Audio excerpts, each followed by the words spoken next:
රල්ලි රටේ මහජන මුදල් හොරකම් කරා. මිලියන් 45ක්ද කෝටි 45ක්ද අයථා වත්කම් රැස් කරගෙන නඩු දාලා අල්ලස් කොමිසමෙන් එන්නකොම ණයා කෑව කියලා බේරිච්ච පොරවල්ලා තමන්ගේ ආණ්ඩුව හයියෙන් මේ කිසිම නීතියකින් නෙමෙයි අද හැකරුන්ගේ රිපෝට් ගැන කතා කරා. ඒ නිසා ඊට පස්සේ ඒකයි මේකේ මේ රට බංකොලොත් කරපු නිසා තමයි IMF ගියේ. නැතුව IMF එකට ඇවිදගෙන ලංකාව ගියේ නෑ. IMF ගෙනිච්චා. ඒක කරපු ආර්ථික අපරාධකාරෝ මහින්ද රාජපක්ෂ අනිත් රාජපක්ෂ පස් දෙනෙක්ට ශ්‍රේෂ්ඨාධිකරණයෙන් කියලා තියෙනවා ආර්ථික අපරාධකරුවෝ කියලා. අපි නෙමෙයි නිකන් ගොසිප් නෙමෙයි. ආර්ථික ඝාතකයෝ කියලා. පණින්න නැතුව ඉන්න. පණින්න නැතුව ඉන්න මන්තුවා. කතාව අහගෙන ඉන්න. කතාව අහගෙන ඉන්න. හරිද?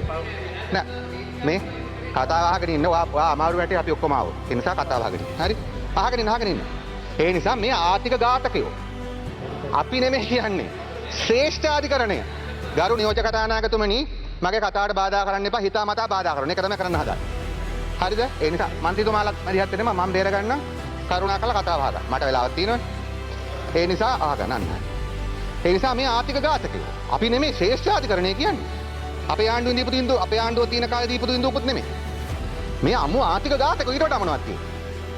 ඒ ආර්ථික ඝාතකයෝන්ගේ තමන්ගේ අමතිකම කරන්න බැලුව තමන්ගේ අමාත්‍යාංශයට ජොබ් එකක් ගන්න ජනාධිපතිගේ පුතාලා ලියුම් ලියපු එක්කෙනා තමයි අර නයිකාපු එක්කෙනා.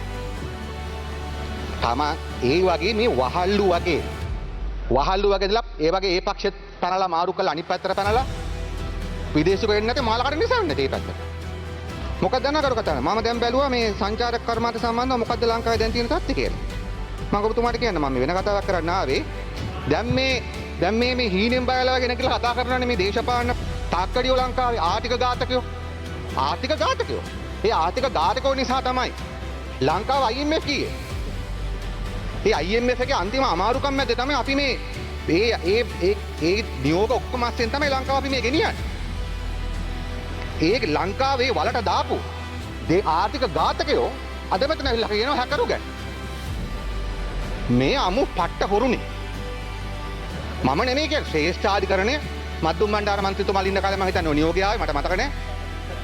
ආර්ථික ඝාතකයෝ කියලා. තාත්තලා පුත්තු ඔක්කොම. අපි නෙමෙයි දේශපාලන චෝදනාවක් නෙමෙයි.